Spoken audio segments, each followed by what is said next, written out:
Eu entrei em casa e ouvi risadas no quarto. Minha esposa, Ana, com o chefe dela, Carlos.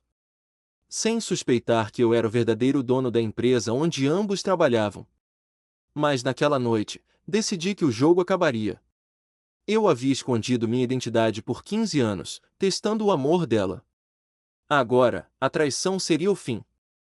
Prepare-se para uma reviravolta que muda tudo. Meu nome é João Silva, tenho 50 anos e moro em São Paulo.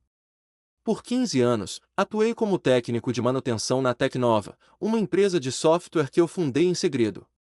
Ana, minha esposa de 45 anos, trabalhava no departamento de RH. Ela achava que eu era só um empregado simples, ganhando pouco, enquanto elogiava o chefe, Carlos Mendes, o suposto dono da companhia. Tudo começou quando fundei a Tecnova aos 35 anos, após vender uma startup pequena. Investi tudo e contratei uma equipe de elite, mas escolhi me infiltrar como funcionário anônimo no porão, consertando equipamentos. Queria saber se Ana me amava pelo que eu era, não pelo sucesso. Casamos-nos um ano antes, em uma cerimônia simples no litoral paulista. Ela parecia genuína, mas logo veio a decepção. João, você podia ser mais ambicioso como o Carlos, dizia, sem saber que ele respondia a mim.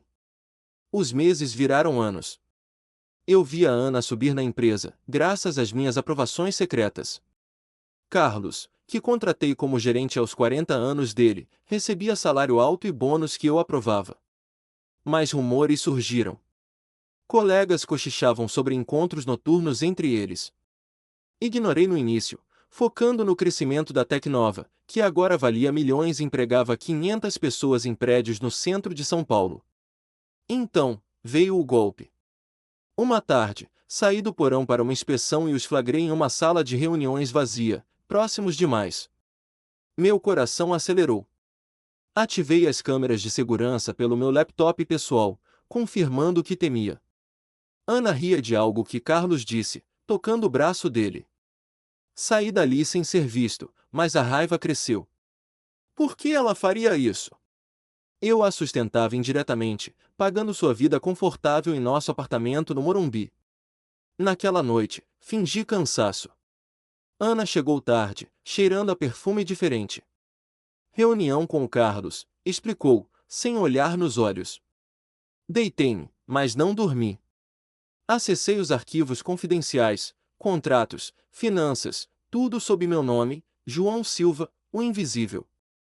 Decidi agir, mas com calma. No dia seguinte, chamei minha assistente secreta, Marta, para preparar documentos. Vamos revelar a verdade, disse. Ela assentiu, sabendo do meu plano há anos. A tensão aumentou quando recebi um e-mail anônimo de um funcionário, fotos borradas de Ana e Carlos saindo juntos de um motel na Marginal Pinheiros. Meu estômago revirou. Liguei para o advogado, autorizando a coleta de provas legais. A Tecnova era minha fortaleza, com sistemas que eu criei monitorando tudo. Mas agora, serviam para expor a traição. Ana notou minha frieza. O que há de errado? Perguntou. Nada no trabalho, respondi, mentindo pela última vez. Enquanto isso, Carlos expandia seu ego, aprovando projetos ruins que eu sabotava discretamente para proteger a empresa. Ana o idolatrava, ignorando minhas noites no porão. A traição não era só pessoal, usavam meu tempo e recursos. Resolvi escalar, marquei uma auditoria interna falsa, forçando-os a se expor mais. Dias depois, câmeras captaram eles em uma viagem de negócios a Santos, reservada com cartões da empresa. A raiva virou determinação. Preparei uma reunião de emergência para a diretoria, mas mantive o segredo. Ana veio para casa animada, falando de uma promoção que eu havia aprovado anonimamente para ela. Graças ao Carlos, disse. Sorri por fora, mas dentro, o plano se formava. Eu os demitiria, revelaria minha identidade e encerraria o casamento. Mas um twist veio. Descobri que Carlos desviava fundos pequenos para contas pessoais, usando a confiança de Ana. Confrontei os fatos sozinho no porão, rodeado de servidores que eu instalei. A Tecnova prosperava por meu esforço invisível, mas o custo pessoal era alto. Ana me via como fracasso, Carlos, como peão. Decidi contra-atacar legalmente. Enviei instruções para o departamento jurídico, congelar acessos deles e preparar demissões por violação de conduta. A tensão no ar era palpável quando Ana planejou outra reunião. Eu sabia que o confronto se aproximava, e com ele, a justiça que eles mereciam. A primeira rachadura apareceu quando um relatório mostrou Ana aprovando contratações duvidosas para amigos de Carlos. Meu experimento de 15 anos acabava, mas a vingança seria limpa, sem violência, só consequências. Na manhã seguinte, cheguei cedo à Tecnova, mas evitei o porão e subi direto ao andar executivo, usando o elevador privativo que só eu acessava com minha credencial secreta. Meu coração batia forte enquanto acessava o sistema central pelo laptop. Relatórios de câmeras mostravam Ana e Carlos saindo de um carro no estacionamento, mãos dadas, ignorando os colegas ao redor. Ativei o protocolo de bloqueio parcial, limitando os acessos deles a áreas básicas, para forçá-los a cometer mais erros. Marta, minha assistente, esperava na sala adjacente. Os documentos estão prontos, João. Demissões por violação de conduta ética, mais a revelação de propriedade. O advogado confirmou que tudo é legal, as cláusulas de relacionamento proíbem isso, e as provas de desvio de fundos por Carlos fortalecem o caso. Assenti, assinando os papéis. Envie para o jurídico agora. Marque a reunião geral para as 11 horas, obrigatória para todos. Ela saiu rápido. Enquanto eu revisava os logs, Carlos havia aprovado uma transferência de R$ 50 mil para uma conta suspeita, usando o login de Ana para aprovar. Desci ao andar de RH para observar. Ana digitava furiosamente no computador, respondendo e-mails de Carlos sobre uma viagem de equipe a Rio de Janeiro, reservada com verba da empresa. Parei no corredor, fingindo inspecionar um painel elétrico. Ela me viu e acenou distraidamente, sem se aproximar. Meu peito apertou, mas segui para o porão, onde simulei uma manutenção. Lá, recebi uma notificação. Um funcionário júnior flagrou Carlos alterando relatórios de desempenho para favorecer aliados, incluindo Ana. Salvei o arquivo como prova adicional. A tensão escalou ao meio-dia. Carlos convocou uma reunião improvisada com a equipe de vendas, elogiando Ana publicamente por contribuições inestimáveis, enquanto desviava olhares para ela. Eu monitorava pelo sistema de áudio que instalei anos antes. Ana, você merece essa promoção, disse ele, e ela sorriu, respondendo com um toque no ombro dele. Ativava o congelamento de contas corporativas deles, cancelando a reserva do hotel no Rio. Segundos depois, Carlos praguejou no telefone. O que diabos aconteceu com a reserva? Voltei ao andar executivo. O e-mail da reunião chegou a todos os 500 funcionários, anúncio urgente sobre a estrutura da empresa. Presença obrigatória no auditório. Ana me ligou imediatamente. João, você viu isso? Carlos está furioso, diz que não autorizou. Deve ser um erro. Mantive a voz neutra. Não sei de nada. Estou no porão consertando o servidor principal. Ela riu. Sempre o herói invisível. Enfim, vou na reunião. Depois te conto. Desliguei, sentindo a raiva transformar-se em resolução. Enquanto os funcionários se reuniam, posicionei-me atrás do palco. O auditório lotou rápido, com Ana na terceira fila, ao lado de colegas de RH, e Carlos na frente, gesticulando para executivos. O diretor jurídico, Sr. Oliveira, subiu ao pódio às 11 horas em ponto. Bom dia a todos. Hoje revelamos uma verdade que muda tudo na Tecnova. Murmúrios se espalharam. Por 15 anos, a empresa operou com uma estrutura única. Muitos acreditam que Carlos Mendes é o fundador e CEO. Isso está errado. Carlos se levantou, voz alta. O quê? Isso é absurdo. Oliveira continuou. A Tecnova tem um único proprietário, o homem que investiu o capital inicial, projetou os sistemas e guiou o crescimento nos bastidores. Silêncio total. Apresento-lhe João Silva, o verdadeiro fundador e CEO. Saí das cortinas, caminhando ao pódio. O auditório explodiu em sussurros. Ana ficou imóvel, olhos fixos em mim, boca aberta. Carlos empalideceu, sentando-se devagar. Olhei para a multidão, mas foquei neles. Fundei a Tecnova aos 35 anos, após vender minha primeira empresa. Escolhi trabalhar anonimamente entre vocês para testar lealdade e mérito. Projei o contrato de Carlos na tela grande.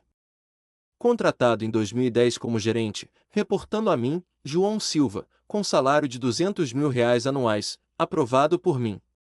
Ele gritou: falsificação! Eu sou o dono. Oliveira entregou o original. Assinado por você, Sr. Mendes. Ana se levantou trêmula. João, como? Ignorei, prosseguindo.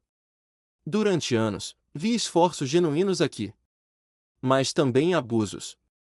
Usar tempo e recursos da empresa para assuntos pessoais viola nossas políticas. Ativei as imagens das câmeras, eles em salas fechadas, um motel, as transferências. Gritos ecoaram. Um executivo sênior confirmou: eu suspeitava dos desvios. Carlos tentou fugir pelo lado, mas seguranças o pararam. A multidão reagiu, aplausos mistos a choques. Ana chorava baixinho, cobrindo o rosto.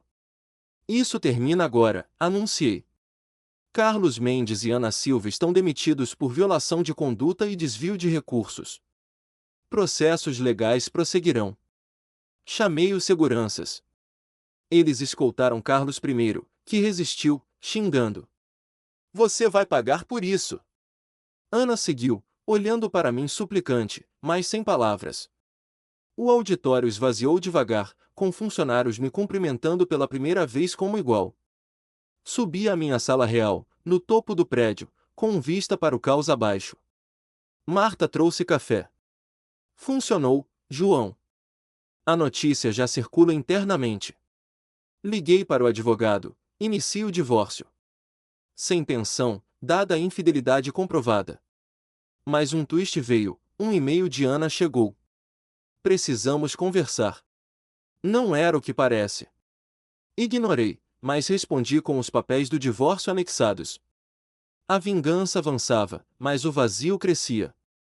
Tinha provas de mais um desvio. Carlos usará a Ana para provar um contrato falso com uma fornecedora ligada a ele. Dias se passaram em reuniões. A Tecnova se estabilizou, com novos gerentes assumindo. Ana tentou ligar várias vezes, mas bloqueei. Carlos processou, alegando demissão injusta, mas o juiz rejeitou em uma audiência rápida, citando as cláusulas. Descobri que eles planejavam fugir com o dinheiro desviado para o exterior, mas o congelamento de contas os parou. Ana alugou um apartamento simples em Osasco, buscando emprego júnior. Carlos virou consultor freelance, sem clientes. Meu experimento revelou verdades duras. Ana me visitou uma vez, escoltada. Por que escondeu tudo? Expliquei o teste de amor verdadeiro. Ela admitiu: eu te via como fracasso porque Carlos representava o que eu queria. Saí dali mais forte, promovendo funcionários leais. A tensão diminuiu, mas a lição ficou: traição cobra seu preço, e a justiça, quando legal, cura. Após a reunião, o caos se instalou na Tecnova. Funcionários circulavam pelos corredores, discutindo a revelação em voz baixa, enquanto eu coordenava com o jurídico no andar superior. O telefone tocava sem parar, repórteres de jornais paulistanos pediam entrevistas sobre o CEO fantasma. Recusei todos, focando no essencial.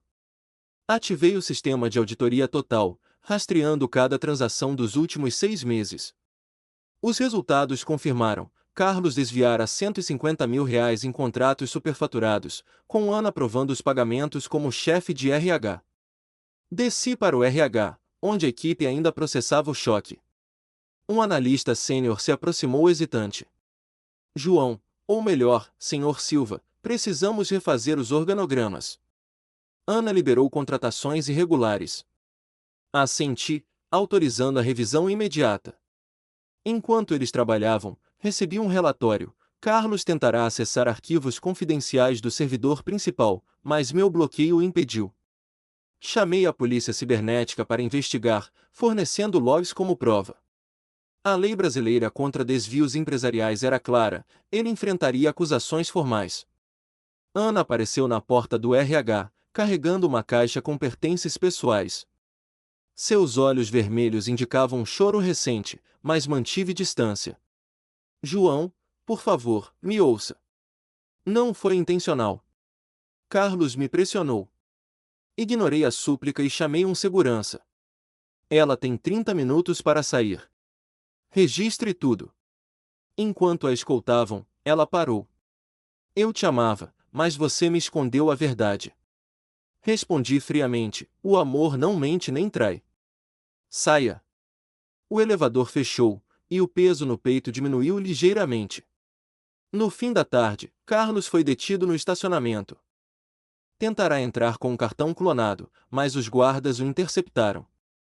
Levei-o para uma sala de interrogatório improvisada, com o advogado presente. Você violou o contrato de confidencialidade e desviou fundos. Aqui estão as provas. Mostrei extratos bancários e e-mails trocados com a fornecedora fantasma. Ele suava, negando. Foi um erro administrativo. O advogado riu. O Ministério Público discordará. Renda-se voluntariamente. A polícia chegou minutos depois, algemando-o sem resistência. A multidão de funcionários assistia em silêncio, muitos aplaudindo baixinho. A notícia vazou rápido. Portais como Folha e Estadão publicaram um escândalo na Tecnova, gerente preso por desvio, esposa de CEO demitida. As ações da empresa subiram 15% no pregão informal, graças à confiança restaurada. Promovi o analista sênior para RH interino, recompensando lealdade. Mais um twist surgiu à noite. Um e-mail anônimo de Ana revelava que Carlos planejava culpar ela integralmente nos desvios, enviando documentos falsos para o juiz. Salvei o anexo e encaminhei ao advogado. Isso anula qualquer acordo de delação. Dias viraram semanas. A Tecnova se reestruturou. Contratei auditores externos para limpar as finanças, recuperando 80% dos valores desviados via processos judiciais. Ana me procurou por intermédio de um advogado dela, pedindo mediação no divórcio.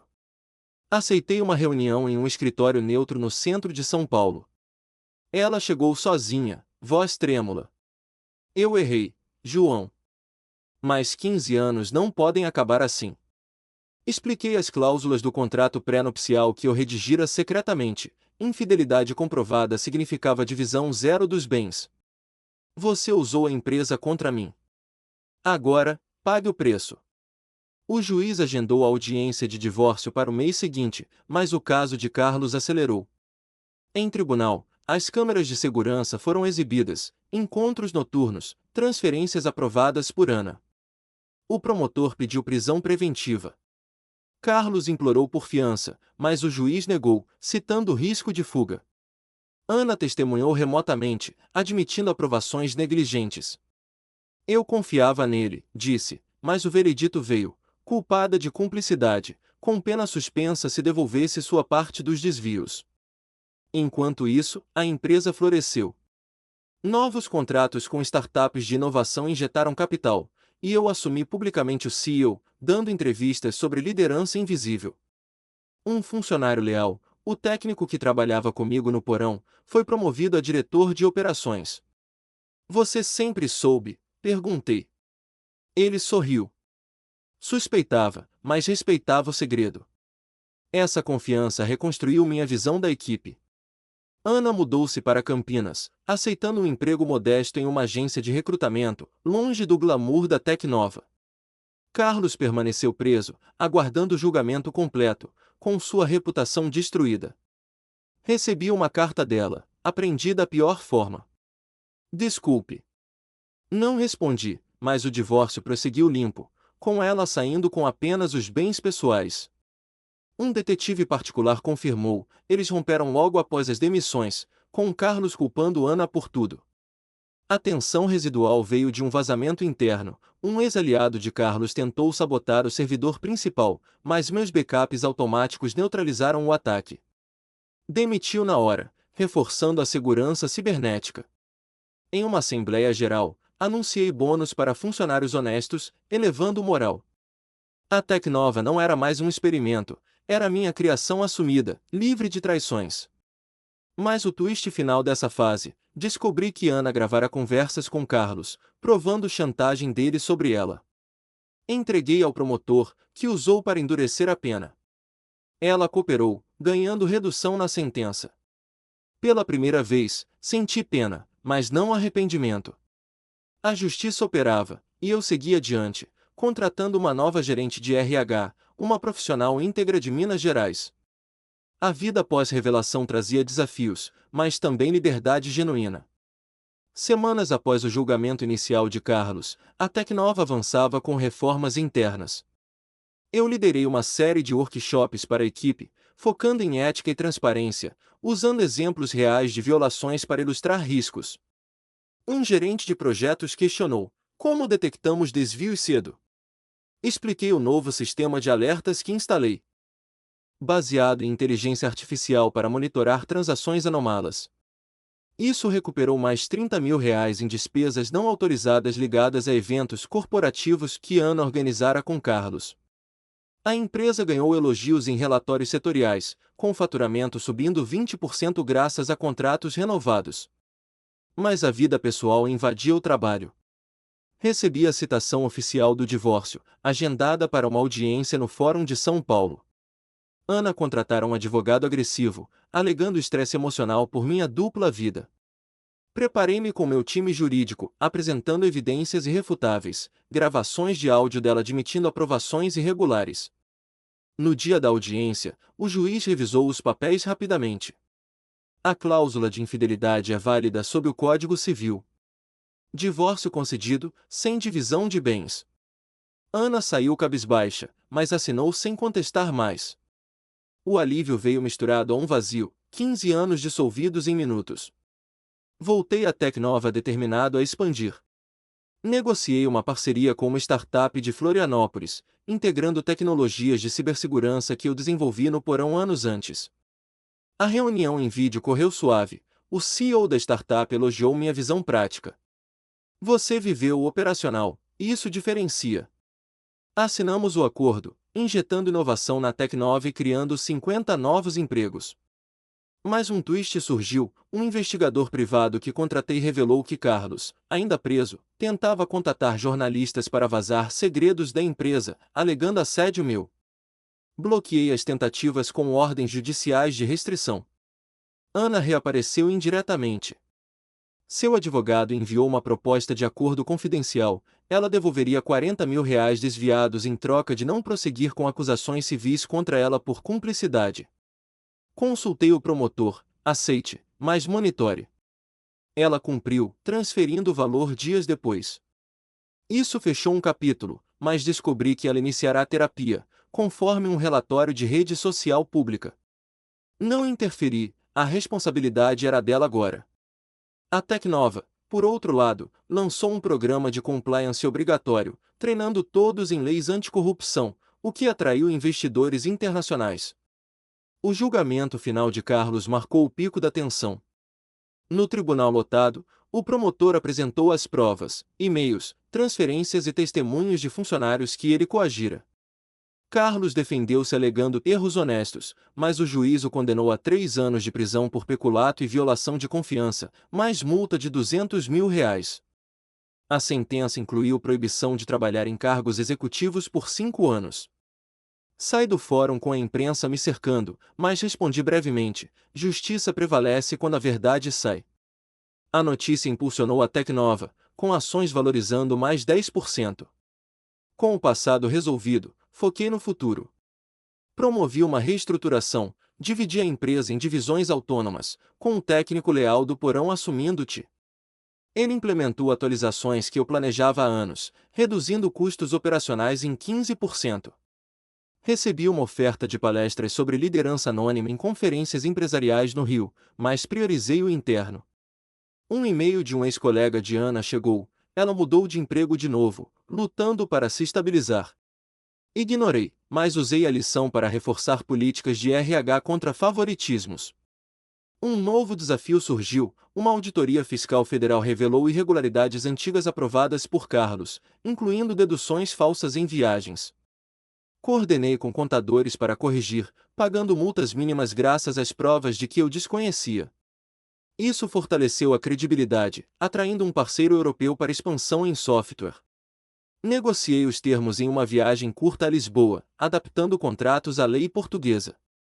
De volta, anunciei a joint venture em assembleia, com aplausos unânimes. A Tecnova agora exportava para Portugal, honrando raízes lusófonas. Ana tentou contato final por carta: quero me redimir. Posso ajudar na empresa de fora? Recusei educadamente, mas sugeri que ela buscasse oportunidades próprias. Descobri que Carlos apelara da sentença, alegando falta de devido processo, mas o tribunal rejeitou em 2 semanas. Livre das sombras, contratei uma nova assistente executiva, uma engenheira de Belo Horizonte com experiência em ética corporativa. Ela otimizou fluxos, eliminando brechas que Carlos explorara. A expansão continuou. Abrimos um escritório em Porto Alegre, contratando locais para diversificar. Um relatório anual mostrou crescimento de 35%, com ênfase em sustentabilidade, inspirado em desafios passados. Recebi prêmios de associações empresariais por inovação resiliente. Mas o twist pessoal veio: um encontro casual com Ana em um café no centro. Ela pediu desculpas verbalmente. Eu era cega pelo status. Aceitei, mas afirmei: o dano foi feito. Siga em frente. Saí dali, sentindo closure. A Tecnova se transformou em modelo de governança, com comitês independentes monitorando decisões. Eu, como CEO público, mentorava jovens empreendedores, compartilhando lições de invisibilidade sem amargura. Carlos cumpria pena em regime semiaberto, trabalhando em serviços comunitários como parte da ressocialização. Ana estabilizou em um cargo médio em Campinas, reconstruindo devagar. Minha vida equilibrava trabalho e lazer, corridas no Ibirapuera e fins de semana em Ubatuba, sem segredos. A traição ensinara que responsabilidade vem da ação, e eu escolher o caminho legal para a justiça duradoura. Meses após o divórcio finalizado, a Tecnova consolidou sua posição como líder em software no Brasil. Eu liderei uma fusão com uma empresa de Belo Horizonte, dobrando o portfólio de produtos e criando 200 empregos. A negociação durou semanas, com reuniões virtuais e visitas ao local, onde testei pessoalmente os sistemas deles. O acordo incluiu cláusulas de ética rigorosas, inspiradas nas lições do passado. O valor da transação atingiu 50 milhões de reais, e o anúncio em conferência setorial elevou nossa visibilidade, atraindo clientes de São Paulo a Recife. Carlos cumpria sua pena em regime semiaberto, trabalhando em uma oficina de reparos como parte da ressocialização. Relatórios judiciais mostravam ele devolvendo parcelas da multa mensalmente, lutando para reconstruir finanças. Um dia, recebi uma carta dele via advogado: errei gravemente. Peço perdão pela traição à empresa que você construiu. Não respondi, mas encaminhei ao jurídico para registro. Isso fechou qualquer risco de apelações futuras. A Tecnova recuperou todos os fundos desviados, investindo em um fundo de inovação para startups internas. Ana estabilizou em Campinas, ascendendo a coordenadora em uma agência de RH menor. Ela cooperou totalmente nos processos residuais, fornecendo depoimentos que aceleraram a liberação de ativos congelados. Um investigador confirmou: ela cortara laços com o passado, focando em cursos de compliance online. Em uma reunião casual com um ex-colega comum, soube que ela doava parte do salário para vítimas de fraudes corporativas. Não busquei contato, mas o fato aliviou o resíduo de raiva: a responsabilidade pessoal a transformará. A empresa expandiu para o exterior, abrimos filial em Lisboa, adaptando softwares à regulamentação europeia. Eu viajei para supervisionar, negociando parcerias com firmas portuguesas em cibersegurança. A equipe local, composta por 30 profissionais, integrou-se rápido, impulsionando exportações em 25%. De volta ao Brasil, implementei um programa de mentoria para diretores, compartilhando experiências de liderança invisível. Um participante perguntou: valeu o risco do segredo? Respondi: sim, revelou quem valia confiança. Um último twist surgiu: um whistleblower interno alertou sobre tentativas de Carlos, de fora da prisão, de vazar dados antigos via contatos. Ativamos o protocolo de segurança, rastreando e bloqueando as fontes. O incidente levou a uma atualização global do sistema, custando 2 milhões, mas previndo brechas maiores. O conselho aprovou, elogiando a proatividade. A Tecnova ganhou certificação ISO de ética, diferenciando-nos em licitações governamentais. Com um ano fiscal encerrado, revisei os balanços, receita recorde de 120 milhões, com dividendos distribuídos a acionistas leais. Promovi o técnico do porão a vice-CEO, delegando operações diárias para focar em visão estratégica. Contratei uma equipe de diversidade, incluindo mulheres em cargos altos, corrigindo desequilíbrios do regime de Carlos. Em assembleia anual, anunciei metas para 2026, expansão para Angola. Homenageando laços lusófonos. Pessoalmente, iniciei uma fundação para educação em tecnologia, financiada por 10% dos lucros. Visitei escolas em periferias de São Paulo, doando equipamentos e treinando professores. Uma aluna perguntou sobre superação de traições profissionais. Compartilhei anonimamente: a justiça legal cura, vingança pessoal destrói. Isso inspirou parcerias com ONGs, ampliando o impacto. Carlos obteve liberdade condicional após 2 anos, com proibição de empregos em Ti. Ele abriu um pequeno negócio de consultoria ética, evitando setores sensíveis. Ana publicou um artigo em blog corporativo sobre lições de erros em RH, sem mencionar nomes. Esses passos mostravam redenção gradual, mas eu mantinha distância, priorizando o presente. A Tecnova celebrou o 16º aniversário com um evento virtual para 700 funcionários. Eu discursei: do porão ao topo, o sucesso vem de integridade coletiva. Aplausos virtuais ecoaram. Minha vida equilibrava, viagens de negócios misturadas a lazer, como mergulhos em Fernando de Noronha. Namorei casualmente uma consultora de inovação, construindo devagar sem segredos. O experimento de 15 anos terminara com dor, mas colhera frutos, uma empresa forte, equipe leal e lição eterna de transparência. A traição de Ana e Carlos servirá de alerta, não de âncora. Agora, como CEO assumido, eu moldava o futuro, provando que responsabilidade leva à verdadeira liberdade. E você? O que faria no meu lugar? Manteria o segredo por amor ou revelaria tudo desde o início, arriscando a ilusão? Comente sua escolha moral abaixo, isso impulsiona discussões reais sobre confiança e justiça.